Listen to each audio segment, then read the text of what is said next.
बेटा, मेरे बारे में जब भी कोई पूछे तो मेरी पहचान बता देना। आदमी कोई पूछे कि वो डीजे वाला कौन था। YouTube by S Souvik create. তো হ্যালো বন্ধুরা, আমি সৌভিক, তোমরা দেখছো এস সৌভিক ক্রিয়েট। আমি আবারও চলেছি একটা বড় মাপের একটা বিগ বক্স কম্পিটিশানের আপডেট দিতে তোমাদেরকে। আমি যে বলেছিলাম যে ওই আগের ভিডিওতে একটা আপডেট দিয়েছিলাম ওই উল্টো রথযাত্রা উপলক্ষে যে কিওরখালিতে একটা বড় মাপের বক্স কম্পিটিশান হবে, কিছু সেটআপ চেঞ্জ হয়েছে, তারই আপডেট দেওয়ার জন্য তোমাদের কাছে এই ভিডিওতে আসা।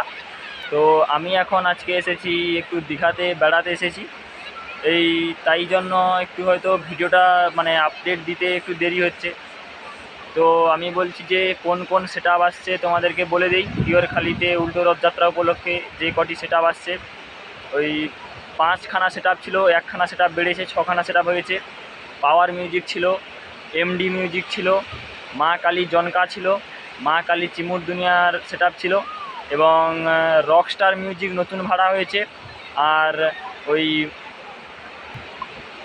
তো বন্ধুরা, এমকে মিউজিক মশাগা থেকে এই 6খানা সেটআপের মধ্যে একটা ভয়ঙ্কর মাপের বক্স কম্পিটিশান হবে, এবং কম্পিটিশানটা হবে ফেরতি রথে, যাকে বলি বাড়ুয়া রথ, ওই ফেরতি রথেতেই কম্পিটিশান হয় কিওরখালিতে।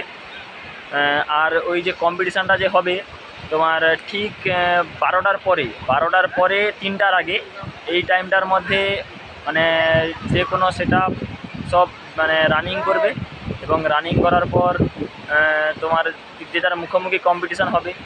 এবং ওখানে কম্পিটিশানটা যে হবে ওই বললাম তো 12টা থেকে 3টার মধ্যে, এবং 6খানা সেটআপ আসছে। আরেকবার বলে নিই সেটআপটা: পাওয়ার মিউজিক আসছে, এমকে মিউজিক আসছে মশাগা থেকে, আর মা কালী জনকা থাকছে, তোমার মা কালী চিঙ্গুর দুনিয়া সেটআপ থাকছে, আর রকস্টার মিউজিক নতুন ভাড়া করেছে, আর থাকছে এমডি মিউজিক। এই 6খানা সেটআপের মধ্যে কিন্তু মুখোমুখি কম্পিটিশান হবে। তো দেখো বন্ধুরা, আমি যে বলেছিলাম যে দীঘায় এসেছি, এই দীঘার আপডেট, এই দীঘায় এসেছি দেখতে পাচ্ছ। এই জন্য হয়তো ভিডিওটা দিতে একটু হয়তো সমস্যা হচ্ছে আমার। তো এর পরে ভিডিওতে আমি কালকে সম্ভবত চেষ্টা করব যে এজে মিউজিকের কাছে যাওয়ার জন্য। এজে মিউজিক বলছে, আমাকে ফোন করে অনেকবার জানিয়েছে যে এজে মিউজিকের কাছে তার ভিডিওটা আপলোড দেওয়ার জন্য, তার কীভাবে তার সেটআপটিকে চালাচ্ছে এবং তার গোডাউনটিকেও দেখানোর চেষ্টা করব তোমাদেরকে।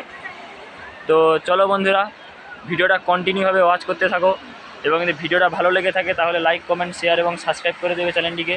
এবং বক্সপ্রেমী বন্ধুদের, যে সমস্ত বন্ধুরা বক্স লাভার তারা ভিডিওটা দেখতে আসতে পারে, এইরকম একটা ভিডিও শেয়ার করে দাও, যাতে সমস্ত বন্ধুরা, বক্সপ্রেমী বন্ধুরা যাতে ভিডিওটা দেখতে আসতে পারে। তাহলে চলো বন্ধুরা, কিওরখালিতে তাহলে দেখা হচ্ছে সবার সঙ্গে। বন্ধুরা, যখন বেড়াতে এসেছি বুঝতে পেরেছো, তাহলে আর বেশি কিছু কথা বলবো না, তাহলে ভিডিওটা এখানেই শেষ করা যাক। চলো বন্ধুরা, ভিডিওটা শেষ করা যাক তাহলে।